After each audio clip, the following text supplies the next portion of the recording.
Hello students, electrical engineering મટીરિયલ્સના આજે આપણે લેક્ચરમાં આપણે શું જોવાનું છે? Materials that can be used for the construction of induction motor. Last લેક્ચરમાં આપણે ડીસી મશીનની વાત કરી હતી. ડીસી મશીનના અલગ અલગ પાર્ટ્સ જોયા હતા, બરાબર છે. એ પાર્ટની શું સ્પેશિયાલિટી છે કે રિક્વાયરમેન્ટ શું છે એની વાત કરી હતી, અને એ રિક્વાયરમેન્ટ કયું મટીરિયલ સેટિસ્ફાય કરી શકે છે એની આપણે વાત કરી હતી, બરાબર છે. હવે આજે આપણે નેક્સ્ટ મશીન ઉપર જવાનું છે કે જે છે આપણું ઇન્ડક્શન મોટર. ઇન્ડક્શન મોટરને આપણે પાર્ટ્સને ક્લાસિફાય કરીએ તો બેઝિકલી બે પાર્ટમાં જ આપણે ક્લાસિફાય કે ડિવાઈડ કરી શકીએ. The one which is rotating is known as a rotor અને stationary part is known as a stator. એટલે બેઝિકલી બે પાર્ટ થયા, એક તો stator as well as the rotor.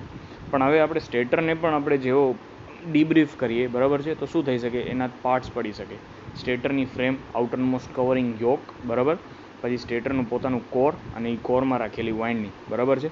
તો આપણે સ્ટાર્ટ કરીએ કે સ્ટેટર ફ્રેમ, બરાબર. સ્ટેટર ફ્રેમ છે તો મેં પહેલાં જ કીધું the outer most covering of the motor is known as a stator frame.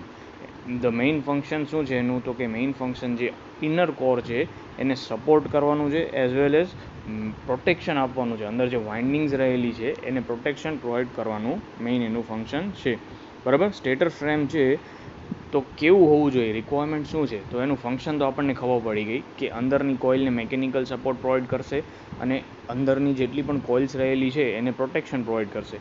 તો પોતે મેકેનિકલી સ્ટ્રોંગ હોવું જોઈએ. એટલે કે બેઝિક રિક્વાયરમેન્ટ શું થઈ? It should be made of the material which is mechanically strong. તો એના માટે કયું મટીરિયલ યુઝ કરી શકાય? તો steel is use for construction of the stator frame, બરાબર છે.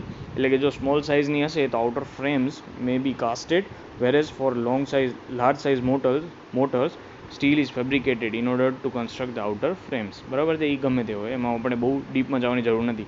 એટલું ખ્યાલ હોવું જોઈએ કે બેઝિક રિક્વાયરમેન્ટ સ્ટેટર કોર અથવા તો સ્ટેટર ફ્રેમની શું છે? તો કે મેકેનિકલ સ્ટ્રેન્થ સારી હોવી જોઈએ, અને એના માટે આપણે સ્ટીલનો યુઝ કરીએ છીએ. Next, stator core. તો stator core is placed inside the stator frame and it is bolted to stator frame. એનો મતલબ શું થયો કે સ્ટેટર કોર છે આપણે સ્ટાર્ટ કરીએ, બરાબર, ઇન્ડક્શન મોટરની અંદર જવાનું એટલે સૌથી પહેલાં આપણે ઉપરથી એન્ટર થઈએ એટલે સ્ટેટર ફ્રેમ આવશે, પછી પાછા અંદર ગયા તો સ્ટેટર કોર આવશે, બરાબર, તરત જ આવશે. તો એમાં શું આવશે? સ્ટેટર કોર છે એ સ્ટેટર ફ્રેમ સાથે કનેક્ટેડ હશે, બરાબર છે, બોલ્ટથી. અને સ્ટેટર વાઇન્ડિંગ છે અથવા તો સ્ટેટર કંડક્ટર્સ છે એ આમાં એકોમોડેટ કરેલા છે, એટલે કે એમાં ફિક્સ કરેલા છે. ક્યાં? તો કે આની અંદર ઇનર ફેરી એટલે કે અંદરની સાઈડ સ્લોટ્સ આપેલા હશે ને, અંદરની સાઈડ સ્લોટ્સ હશે એમાં આપણે વાઇન્ડિંગ રાખેલી હશે. હવે શું થાય? તો કે વાઇન્ડિંગને આપણે એસી સપ્લાય આપીએ છીએ, બરાબર. એસી સપ્લાય આપ્યો તો એના કારણે એમાંથી કરંટ પણ કેવો ફ્લો થશે? એસી, બરાબર, અલ્ટરનેટિંગ. હવે alternating flux will give rise to the alternating current will give rise to the alternating flux, બરાબર છે. એટલે કે ફ્લક્સ અલ્ટરનેટિંગ હશે. હવે આપણને ખ્યાલ છે કે કોઈ પણ મટીરિયલ છે એને કન્ટિન્યુઅસ મેગ્નેટિક ફ્લક્સ રિવર્સલ્સમાંથી આપણે અંડરગો કરાવીએ તો એની અંદર શું થાય? તો કે એની અંદર હીટિંગ આવશે, બરાબર છે. એ હીટિંગ કોના કારણે હશે? તો કે હિસ્ટેરેસિસ લોસીસના કારણે, બરાબર. શું કામ હોય? Due to continuous reversals of magnetism in stator core, બરાબર છે. એટલે કે આપણે એવું મટીરિયલ સિલેક્ટ કરવું પડશે કે જેને હિસ્ટેરેસિસ લૂપનો એરિયા કેવો હશે? ઓછો હશે. તો એના માટે આપણે શું યુઝ કર્યું? High grade silicon steel is used, બરાબર છે. કેમ કે એનો શું છે? લો હિસ્ટેરેસિસ કોએફિશિયન્ટ. હવે હિસ્ટેરેસિસ લોસ માટે આપણે કવરઅપ કરી લીધું. હવે બીજા એક લોસીસ પણ અંદર થાય છે કે એડી કરંટ લોસ, બરાબર છે. તો એડી કરંટ લોસીસને એવોઇડ કરવા માટે શું કરી શકાય? તો જનરલી એડી કરંટ લોસીસ કોણ? તો કે is proportional to the square of the thickness, બરાબર, ઓફ ધ મટીરિયલ.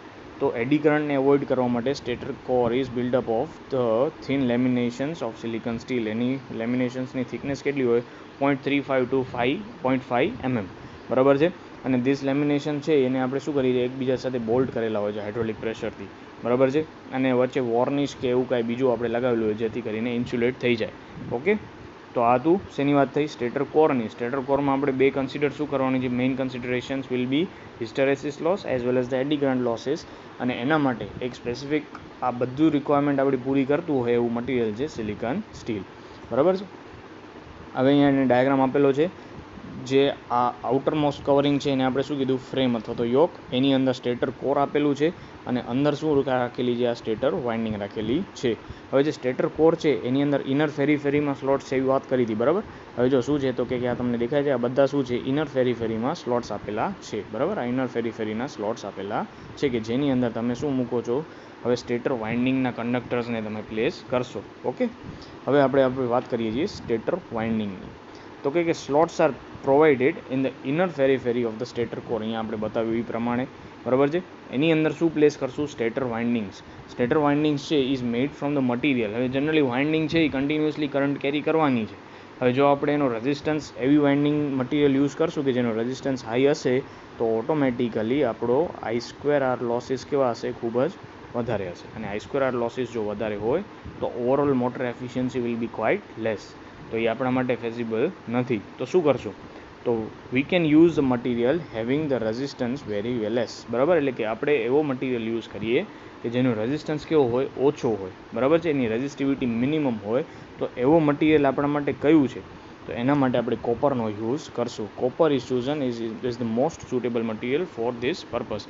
અને સ્ટેટર વાઇન્ડિંગ વાઉન્ડ કરેલી હશે તો એ એકબીજાથી એના ઉપર શું હશે, આઉટર મોસ્ટ કવરિંગ એટલે કે કોટિંગ કરેલું હશે શેનું, વોર્નિશ અથવા તો રેસિન વોર્નિશનું, બરાબર. In order to insulate from each other, એટલે કે એકબીજા સાથે શોર્ટ ના થઈ જાય એના માટે. ઓકે, તો આપણું સ્ટેટર વાઇન્ડિંગ થઈ ગયું. સ્ટેટર વાઇન્ડિંગમાં એક જ રિક્વાયરમેન્ટ છે કે રેઝિસ્ટન્સ કેવો હોવો જોઈએ, તો રેઝિસ્ટન્સ શુડ બી લેસ. તો એના માટે આપણે કયું મટીરિયલ યુઝ કર્યું છે, રેઝિસ્ટન્સ ઓછો હોય એના માટે આપણે કોપર વાઇન્ડિંગમાં કોપર મટીરિયલનો યુઝ કર્યો છે. ઓકે, હવે રોટર. તો કે રોટર છે ઇઝ અ રોટેટિંગ પાર્ટ, બરાબર છે. અને એને શાફ્ટ ઉપર માઉન્ટ કરેલું હોય છે. હવે રોટર છે એ જનરલી બે ટાઈપના હોય છે જે તમે મશીનમાં ઓલરેડી ભણી ગયા છો, squirrel cage rotor as well as wound rotor, તો સ્લિપ રિંગ રોટર. ઓકે, હવે સ્ક્વિરલ કેજ રોટર છે શેપ સિલિન્ડ્રિકલ હશે, બરાબર. રોટરનો શેપ કેવો હશે, સિલિન્ડ્રિકલ હશે, બરાબર છે. હવે એ રોટર છે એ કન્ટિન્યુઅસલી શું હશે, તો કે સ્ટેટર વાઇન્ડિંગના કારણે જે ફિલ્ડ પ્રોડ્યુસ થઈ હશે એના ઇફેક્ટની અંદર હશે, બરાબર. હવે એ સ્ટેટર વાઇન્ડિંગના જે ફિલ્ડ હતી જનરેટેડ કે ફ્લક્સ હતું એ કેવું હતું, અલ્ટરનેટિંગ હતું, એટલે કન્ટિન્યુઅસલી રિવર્સ થતી હતી, બરાબર છે. તો એ મેગ્નેટિક ફ્લક્સ રિવર્સલ્સના કારણે જો હંમેશા એક વસ્તુ યાદ રાખવાની કે જ્યારે મેગ્નેટિક ફ્લક્સ રિવર્સલ્સની વાત આવે ત્યારે આપણે કોની વાત કરવાની છે, હિસ્ટેરેસિસ લોસની વાત કરવાની આવશે. ખ્યાલ આવી ગયો, બરાબર. અને આના પછી આપણે સિન્ક્રોનસ મોટર છે એની અંદર પણ કન્સિડરેશન આ જ હશે રોટરની અંદર કે તમારે જો મેગ્નેટિક ફ્લક્સ રિવર્સલ્સ આવે તો હિસ્ટેરેસિસ લોસની વાત થાય છે. તો એવું મટીરિયલ સિલેક્ટ કરો કે જેથી કરીને તમારો હિસ્ટેરેસિસ કોએફિશિયન્ટ કેવો હોય, ઓછો હોય, બરાબર છે. અને એના માટે જનરલી કોમનલી સિલિકોન સ્ટીલ જ યુઝ થાય છે બધી જગ્યાએ, બરાબર. તો હિસ્ટેરેસિસ લોસની તો આપણે વાત કરી લીધી કે કન્ટિન્યુઅસ મેગ્નેટિક ફ્લક્સ રિવર્સલ્સ હશે એટલે હિસ્ટેરેસિસ લોસ થશે. હિસ્ટેરેસિસ લોસને રિડ્યુસ કરવા માટે આપણે શું કરશું, તો કે એના માટે આપણે શું કરશું, તો કે material chosen for this purpose should have the low hysteresis coefficient, બરાબર. પછી શું થાય તો કે સિલિકોન સ્ટીલ આના માટે આપણે યુઝ કર્યું છે.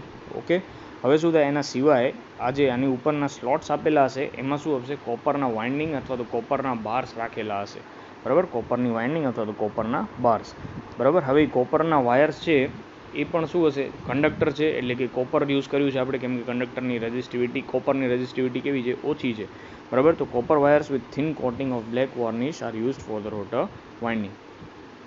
Copper conductors are use because of the low resistivity.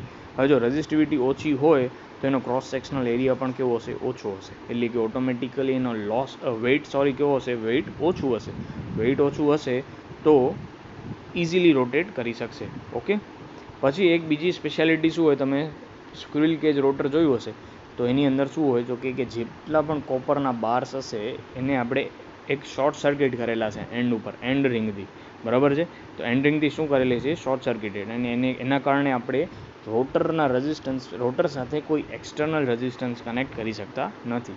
હવે આ બધી વસ્તુ આપણા મટીરિયલ સાથે કાંઈ લેવા દેવા ધરાવતી નથી. આપણે ખાલી એટલું યાદ રાખવાનું છે કે હિસ્ટેરેસિસ લોસ રિડ્યુસ કરવા માટે આપણે સિલિકોન સ્ટીલનો યુઝ કર્યો, વાઇન્ડિંગ્સ માટે કોપરનો યુઝ કર્યો. કોપરનું રેઝિસ્ટિવિટી ઓછી છે તો એને ક્રોસ સેક્શનલ એરિયા પણ કેવો હશે, ઓછો, એટલે આપણને ઓવરઓલ વેઇટ શું થશે, રિડ્યુસ થશે. ઓકે, પછી ફેઝ વાઉન્ડ રોટર, એની અંદર પણ શું હશે, એક લેમિનેટેડ સિલિન્ડ્રિકલ કોર, બરાબર છે. સિમિલર કોપરની વાઇન્ડિંગ્સ હશે, બરાબર. તો the rotor windings ends are brought out and connected to phosphorus bronze slip rings. આ યાદ રાખવાનું છે કે સ્લિપ રિંગ્સ શેની બનેલી હોય છે? Phosphorus bronze. અને this slip rings are keyed to the shaft. All the rotating parts are keyed to the shaft. એનો મતલબ કે જેટલી પણ રોટેટિંગ વસ્તુ હશે એ બધી વસ્તુ આપણે શાફ્ટ હારે કનેક્ટ કરેલી છે, બરાબર. તો શાફ્ટ હારે કનેક્ટેડ હશે તો એનો મતલબ કે શાફ્ટ પોતે મેકેનિકલી સ્ટ્રોંગ હોવો જોઈએ. હવે મેકેનિકલી સ્ટ્રોંગ હશે એવું મટીરિયલ આપણે શું જોઈએ? તો કે માઇલ્ડ સ્ટીલનો આપણે યુઝ અહીંયા કરશું, બરાબર. Construction of the shaft of the motor. તો આપણે અહીંયા ઇન્ડક્શન મોટર કમ્પ્લીટ કરી. મટીરિયલ કયું યુઝ થાય છે? તો આપણે પહેલાં સ્ટેટરની વાત કરી. તો સ્ટેટરમાં સ્ટેટર ફ્રેમ, બરાબર છે. પછી સ્ટેટર કોર અને સ્ટેટર વાઇન્ડિંગ. સ્ટેટર ફ્રેમ છે એ જનરલી શેની કયા મટીરિયલનો યુઝ કરતા હતા? તો કે એના માટે આપણે મેકેનિકલી જે સ્ટ્રોંગ હોય એવામાં, અને એના માટે ખાસ કરીને આપણે સ્ટીલનો યુઝ કરતા હતા. પછી સ્ટેટર કોરમાં આવ્યા. તો સ્ટેટર કોરમાં આપણે એડી કરંટ લોસીસ અને હિસ્ટેરેસિસ લોસીસને કન્સિડર કરીને સિલિકોન સ્ટીલનો યુઝ કર્યો. સ્ટેટર વાઇન્ડિંગમાં આપણે રોટરમાં સ્ટેટર વાઇન્ડિંગ છે એની અંદર આપણે કોપરનો યુઝ કર્યો, રેઝિસ્ટિવિટી ઓછી છે એટલે. સેમ વસ્તુ રોટર માટે પણ કન્સિડર કરવાની હતી. હવે કયું મટીરિયલ સિન્ક્રોનસ મશીન્સમાં યુઝ થાય છે? હવે સિન્ક્રોનસ મશીન કેવું મશીન હોય કે જેની સ્પીડ જનરલી કેવી હોય? કોન્સ્ટન્ટ. એટલે કે એ સિન્ક્રોનસ સ્પીડ ઉપર જ રોટેટ કરશે. ઓકે. હવે એના પણ બે મેઇન પાર્ટ જ છે, એક stationary part as well as the rotary part, there is stator and rotor. હવે એમાં મટીરિયલ્સ ક્યાં ક્યાં યુઝ થાય છે? તો એમાં મટીરિયલ સેમ પ્રોસિજર આપેલી છે જે તમારા ઇન્ડક્શન મોટર માટે હતી, તમે વાંચી લેજો. લગભગ મટીરિયલ્સ પણ સેમ જ છે, જેમ કે સિલિકોન સ્ટીલ તો સિલિકોન સ્ટીલનો યુઝ કર્યો છે. કોપર વાઇન્ડિંગ તો કોપરની જ વાઇન્ડિંગ છે. ઓકે. આમાં કાંઈ નવું છે નહીં, બરાબર. અને કન્સિડરેશન પણ એ જ છે, hysteresis loss, eddy current loss reduce કરવા માટે સિલિકોન સ્ટીલ. શું કામ? તો કે coefficient of hysteresis is quite less, as well as એને આપણે શું કરીએ? સ્ટેમ્પિંગથી ક્રિએટ કરીએ છીએ, અને stampings are laminated from each other, બરાબર છે, ઇન્સ્યુલેટેડ ફ્રોમ ઈચ અધર, જેથી કરીને એડી કરંટ લોસીસ શું થાય? ઘટી જાય છે. હવે રોટરમાં છે તો રોટરમાં થોડુંક ડિફરન્સ આવશે. શું કામ? તો કે આની અંદર બે ટાઈપના રોટર્સ હોય છે, એક તો સેલિયન્ટ પોલ ટાઈપ અને નોન સેલિયન્ટ પોલ ટાઈપ. હવે સેલિયન્ટ પોલ્ટ અને નોન સેલિયન્ટ પોલ ટાઈપ તમને ખ્યાલ હશે. સેલિયન્ટ પોલ્ટ એટલે શું? તો કે પ્રોજેક્ટેડ પોલ ટાઈપ, એટલે કે આવી રીતે કંઈક એનો ડાયાગ્રામ આવે છે, બરાબર. આ તમે મશીનમાં ઓલરેડી ભણી ગયા હશો. આ પ્રોજેક્ટેડ પોલ ટાઈપ, બરાબર, રોટર છે, બરાબર. આ તમારું છે સેલિયન્ટ પોલ ટાઈપ. એને આપણે શું કહી શકાય? તો કે પ્રોજેક્ટેડ પોલ ટાઈપ રોટર પણ તમે કહી શકો છો. આ જનરલી ક્યાં યુઝ થાય છે? તો કે લો સ્પીડ અલ્ટરનેટર્સની અંદર આનો યુઝ કરવામાં આવે છે. જ્યારે નોન સેલિયન્ટ પોલ ટાઈપ છે એમાં પ્રોજેક્ટેડ પોલ્સ નહીં હોય. એની અંદર શું હશે? તો કે એની અંદર સ્લોટ્સ કરેલા હશે, બરાબર છે. અને હાઈ સ્પીડ માટે યુઝ કરે છે. મટીરિયલ્સ કયું યુઝ થાય છે? તો જે આપણે ઇન્ડક્શન મોટરમાં જોયું એ જ વાત કરવાની છે. તો હવે આપણે સીધા જશું materials used in making of the transformer. Okay. હવે ટ્રાન્સફોર્મર છે, આપણે બધાને ખબર છે કે એક સ્ટેટિક ડિવાઇસ છે. સ્ટેટિકનો મતલબ એની અંદર કોઈ પણ જાતનું રોટેટિંગ પાર્ટ આવતું નથી, બરાબર. તો સ્ટેટિક ડિવાઇસ છે અને શું કરે છે? તો કે ઇલેક્ટ્રિકલ પાવરને ટ્રાન્સફર કરે છે એક સર્કિટથી બીજી સર્કિટમાં. વોલ્ટેજ લેવલ ચેન્જ કરી શકે છે, બરાબર. શું કરી શકે? વોલ્ટેજ લેવલને કાં તો સ્ટેપ અપ કરશે કાં તો સ્ટેપ ડાઉન કરશે, પણ ફ્રીક્વન્સીમાં કોઈ પણ જાતનો ફેરફાર કરશે નહીં, બરાબર. ફ્રીક્વન્સી ચેન્જ કરી શકતું નથી. હવે શું થાય? તો કે ટ્રાન્સફોર્મરથી જનરલી કન્ટિન્યુઅસ ઓપરેશન્સ માટે યુઝ કરીએ છીએ. તો ટ્રાન્સફોર્મર કોઈ પણ મશીન કન્ટિન્યુઅસ યુઝ કરીએ તો લોસીસ છે, પછી કરંટના કારણે I²R ઇફેક્ટના કારણે આપણે શું કરીએ? તો કે હીટ પ્રોડ્યુસ કરશે. તો એને હીટને ડેસિપિટેટ કરવા અને મશીનને કૂલ કરવા માટે કૂલિંગ સિસ્ટમ્સ યુઝ કરવી પડે છે. તો સ્મોલ સાઇઝ એટલે કે સ્મોલ રેટિંગનું ટ્રાન્સફોર્મર હશે તો તમે નેચરલી કૂલ્ડ મેથડ યુઝ કરી શકો, નેચરલ કૂલિંગનું, બરાબર છે. જો લાર્જ સાઇઝની હશે તો તમને વેરિયસ કૂલિંગ મેથડ્સ આપણે યુઝ કરવી પડશે, બરાબર છે.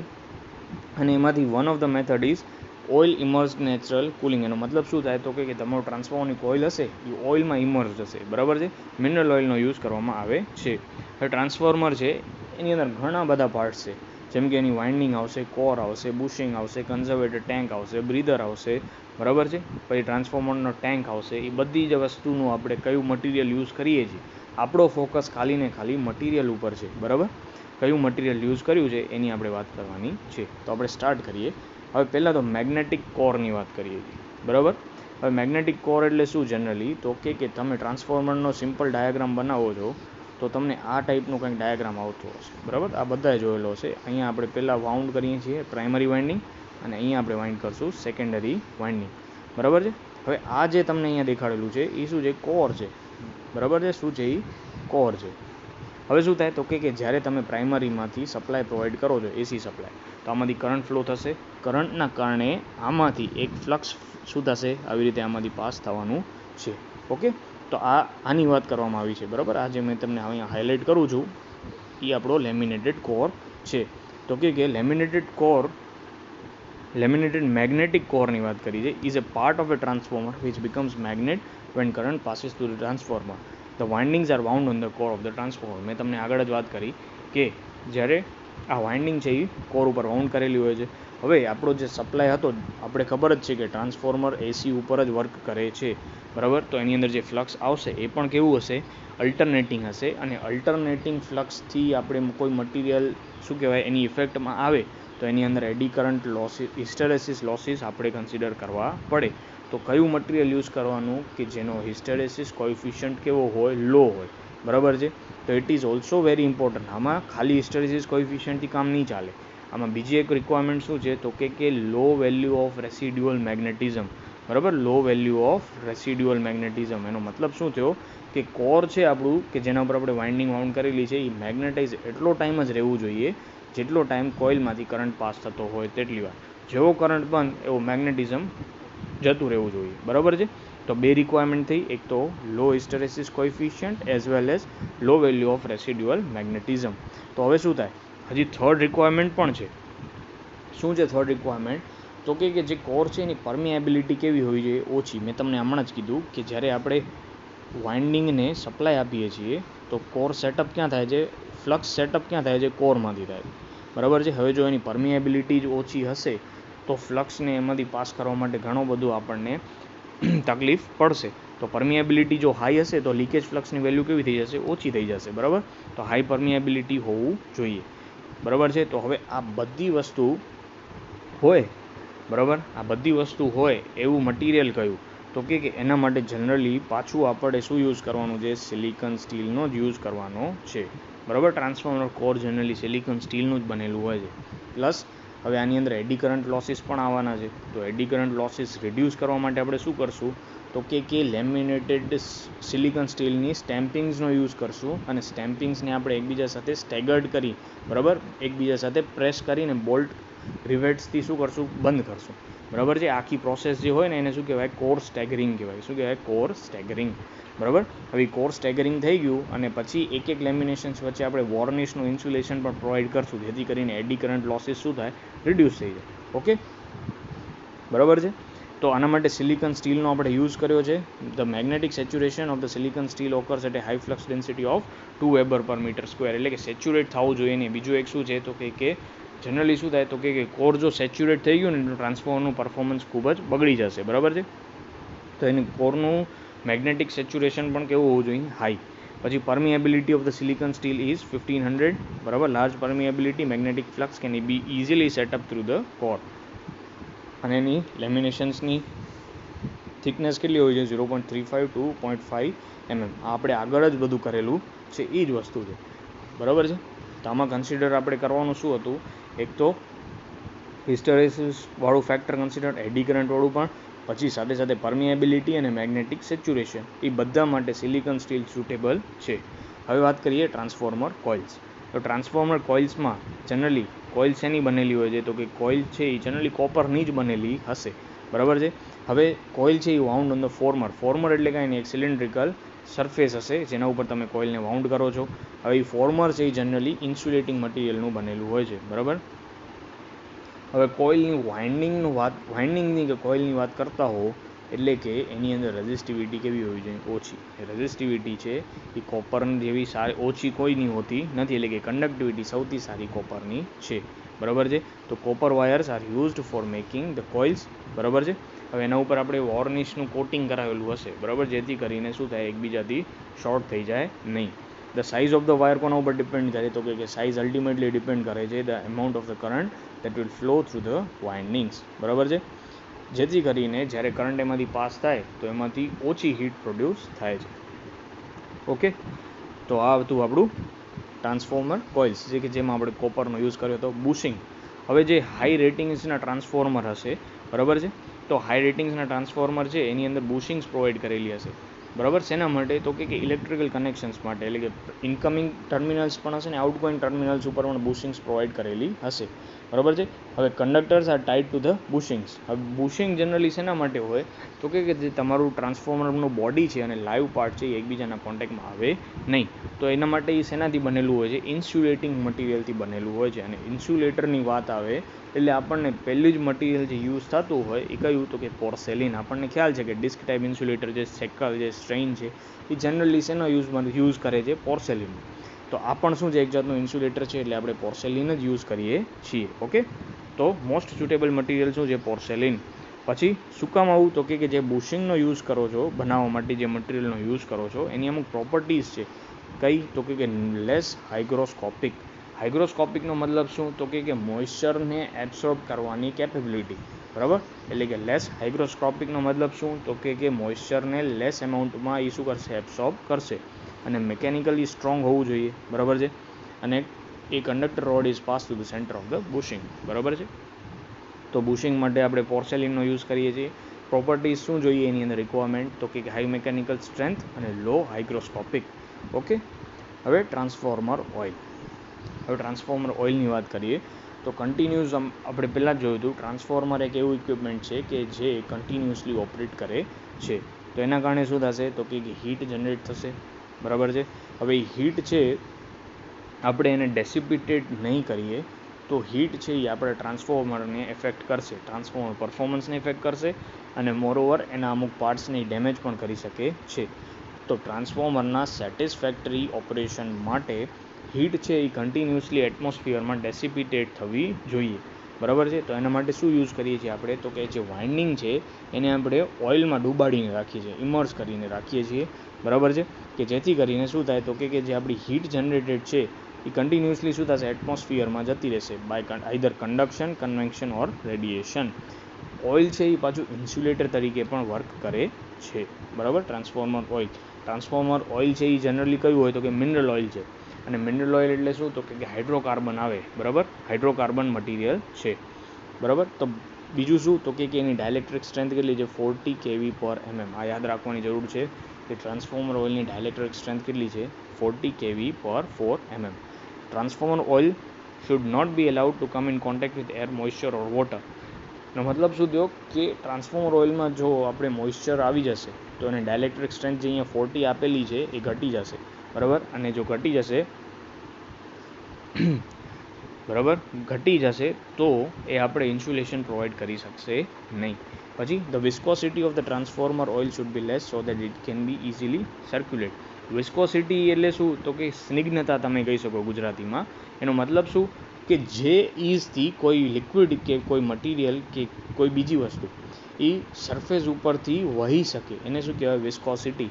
જેમ કે આપણે એક એક્ઝામ્પલ લઈએ, ઓઇલ લ્યો અને વોટર લ્યો, એને તમે સ્લોપ ઉપરથી નીચે નાખો છો તો સૌથી પહેલાં વોટર છે એ નીચે પહોંચશે અને ઓઇલને થોડીક વાર લાગશે, બરાબર. એનો મતલબ શું થયો? કે સપોઝ કે મારી પાસે આ એક બીકર છે કે વેસલ છે, એની અંદર કોઈ લિક્વિડ ભરાયેલું છે, બરાબર છે. હવે આ લિક્વિડની હું સરફેસ ઉપર અહીંયા કને ફોર્સ એપ્લાય કરું છું, તો વિસ્કોસિટીનો મતલબ શું થાય? તો કે અહીંયા ફોર્સ આપ્યો છે તો અહીંયાથી આ જે લિક્વિડ છે એ જવાની ટ્રાય કરશે આવી રીતે, બરાબર છે.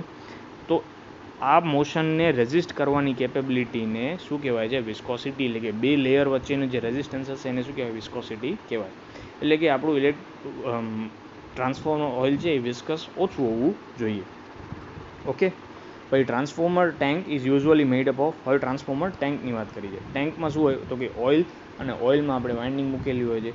તો કે જનરલી શેની બનેલી હોય? તો કે સ્ટીલની. સ્ટીલ છે એ corrosion resistance, mechanically strong and also faces the weather effect in much better way. Okay, તો સ્ટીલની બનેલી હોય છે ટેન્ક, અને આ બધી વસ્તુ મેં તમને ઓલરેડી કહી દીધી છે. તો આ રીતે આપણે ફર્સ્ટ ચેપ્ટર અહીંયા પૂરું કરીએ છીએ. ફર્સ્ટ ચેપ્ટરમાં હવે તમને કાંઈ ડાઉટ હોય તો તમે મને વોટ્સએપ પર મેસેજ કરીને કે કોલ કરીને પૂછી શકો છો. આને રિલેટેડ MCQની PDF હું તમને થોડા દિવસમાં વોટ્સએપ ગ્રુપમાં મોકલી દઈશ, બરાબર છે. અને નેક્સ્ટ લેક્ચરથી આપણે ચેપ્ટર નંબર 2 સ્ટાર્ટ કરશું.